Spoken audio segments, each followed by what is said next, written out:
L'épidémie de la fièvre à virus Ebola sévit en Afrique de l'Ouest et ailleurs. Le Togo peut être touché par cette épidémie. La maladie à virus Ebola est très contagieuse et mortelle. Elle se manifeste par une forte fièvre, brutale, qui s'accompagne par au moins 3 des signes suivants.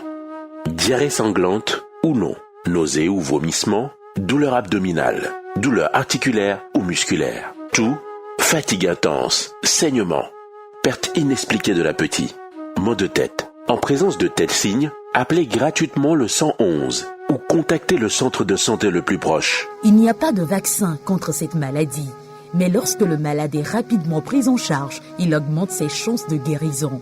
La fièvre à virus Ebola peut être évitée en adoptant les mesures suivantes. Se laver régulièrement les mains à l'eau et au savon. Ne pas toucher les personnes présentant les signes de la maladie, leurs effets, tout liquide provenant du malade, comme les vomissures, les urines, les selles, le sang ou tout autre objet utilisé ou touché par le malade. Informez le centre de santé le plus proche devant toute personne présentant les signes de la maladie. Évitez de manipuler les animaux sauvages, morts ou vivants, comme les chauves-souris, les singes, les rongeurs. Ne pas toucher ni transporter les dépouilles des personnes mortes d'Ebola ou de causes inconnues. Restons vigilants et solidaires. Mobilisons-nous pour éviter et arrêter la propagation de l'épidémie Ebola. Pour toute information, appelez gratuitement le numéro 111. Ceci est un message de la Croix-Rouge togolaise et ses partenaires en collaboration avec le ministère de la Santé dans le cadre du projet Bencom. La maladie à virus Ebola est une maladie grave, contagieuse et très meurtrière. Elle est causée par un virus à partir des animaux sauvages tels les chauves-souris, les rats, les agoutis, les antilopes vivants ou morts. Découverte dans les années 90 en République démocratique du Congo, près de la rivière Ebola dont la maladie a tiré son nom, elle s'est déclarée en 2013 d'abord en Guinée-Conakry avant de se propager au Libéria, en Sierra Leone puis au Nigeria. Quel niveau de connaissance de nos populations sur cette maladie? Écoutez plutôt. C'est une maladie qui a régné en Afrique occidentale et que le Togo même a pris des alertes pour se protéger contre cette maladie. Tout le monde s'inquiète beaucoup pour cette maladie. Oui, nous savons que Ebola c'est une maladie qui tue et c'est une maladie contagieuse. Et au Togo, on n'a pas encore détecté un cas, mais nous avions toujours peur, on s'inquiète toujours de cette maladie. C'est une maladie qui tue, donc c'est une maladie qui est très inquiétante. Et vraiment, ça nous fait peur. Je sais que Ebola c'est une maladie qui tue très rapidement.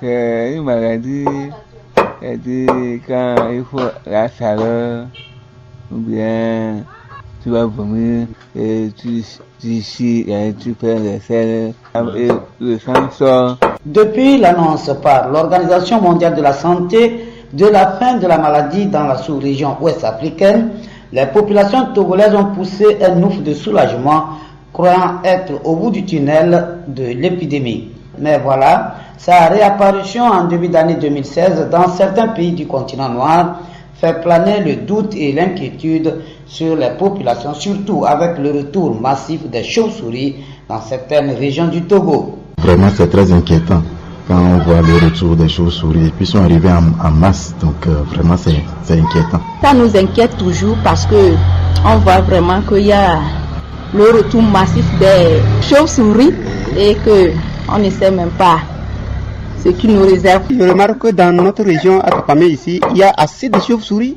et des fois, ils quittent, ils partent, ils reviennent, je ne sais pas où est-ce qu'ils vont et ils m'inquiètent, je me pose la question si on ne passera pas par ces chauves-souris-là pour avoir la maladie au Togo un jour.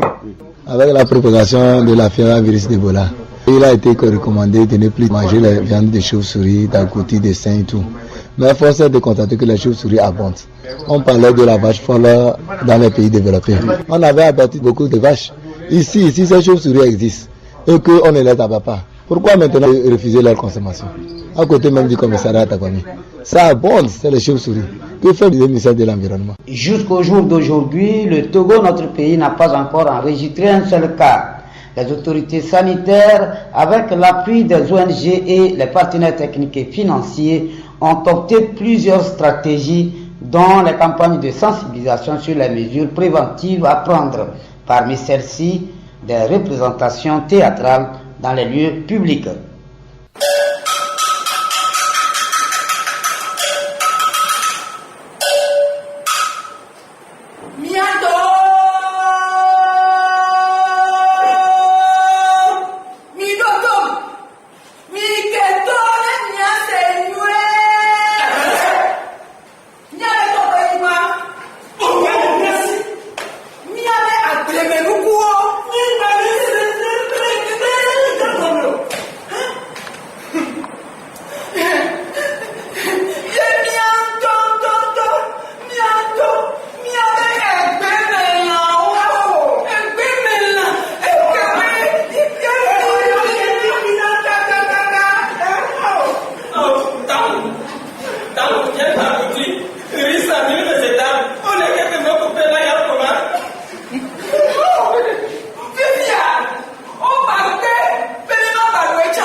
Qu'est-ce qui se passe dans ce village? C'est vraiment pitoyable. Encore, en quelques mois seulement, vous avez oublié que cette maladie a fait des milliers de victimes. Vous avez oublié que des milliers d'enfants ne vont plus voir leurs parents. Vous avez oublié. Non, non. Faut plus continuer. Faut plus continuer. Oui, je dis faut plus continuer. Il est bon, il est doudou, il est loulou, il est bali, il est capable, il est Au-delà de toutes ces mesures préventives, certaines personnes préconisent l'abattage systématique des sites abritant les chauves-souris. Je pense que les autorités doivent prendre des dispositions pour pouvoir éliminer ces animaux et par lesquels la maladie est transmise. Recueillir des sessions sera une solution, juste pour les diminuer, L'État a mis l'accent sur la sensibilisation à ce que les chauves-souris, les animaux sauvages ne soient pas consommés. Normalement, il devrait recommander à ce que tous ces animaux soient tellement abattus. Si on ne peut même pas aller dans la brousse pour prendre les agoutis, les singes, tout, au moins pour les chauves-souris, les principaux vecteurs de la fièvre à virus d'Ebola devraient être abattus. Et comme ça, peut-être qu'on aurait pu arrêter. Faut-il adopter aussi comme mesure préventive l'abattage des chauves-souris? C'est ce que nous saurons dans une prochaine émission avec des personnes ressources bien avisées qui vont renforcer nos connaissances dans les dispositions de prévention contre la maladie à virus Ebola. Ce magazine vous a été présenté par Radio La Paix avec l'appui financier du projet Bencom de la Croix-Rouge togolaise. Réalisation, présentation, Yaou Biri Boyodi. Au revoir et à la prochaine. L'épidémie de la fièvre à virus Ebola sévit en Afrique de l'Ouest et ailleurs. Le Togo peut être touché par cette épidémie. La maladie à virus Ebola est très contagieuse et mortelle. Elle se manifeste par une forte fièvre, brutale, qui s'accompagne par au moins 3 des signes suivants. Diarrhée sanglante ou non, nausées ou vomissements, douleur abdominale, douleur articulaire ou musculaire, toux, fatigue intense, saignement, perte inexpliquée de l'appétit, maux de tête. En présence de tels signes, appelez gratuitement le 111 ou contacter le centre de santé le plus proche. Il n'y a pas de vaccin contre cette maladie, mais lorsque le malade est rapidement pris en charge, il augmente ses chances de guérison. La fièvre à virus Ebola peut être évitée en adoptant les mesures suivantes. Se laver régulièrement les mains à l'eau et au savon. Ne pas toucher les personnes présentant les signes de la maladie, leurs effets, tout liquide provenant du malade, comme les vomissures, les urines, les selles, le sang ou tout autre objet utilisé ou touché par le malade. Informer le centre de santé le plus proche devant toute personne présentant les signes de la maladie. Éviter de manipuler les animaux sauvages, morts ou vivants, comme les chauves-souris, les singes, les rongeurs. Ne pas toucher ni transporter les dépouilles des personnes mortes d'Ebola ou de causes inconnues. Restons vigilants et solidaires. Mobilisons-nous pour éviter et arrêter la propagation de l'épidémie Ebola. Pour toute information, appelez gratuitement le numéro 111. Ceci est un message de la Croix-Rouge togolaise et ses partenaires en collaboration avec le ministère de la Santé dans le cadre du projet BENCOM.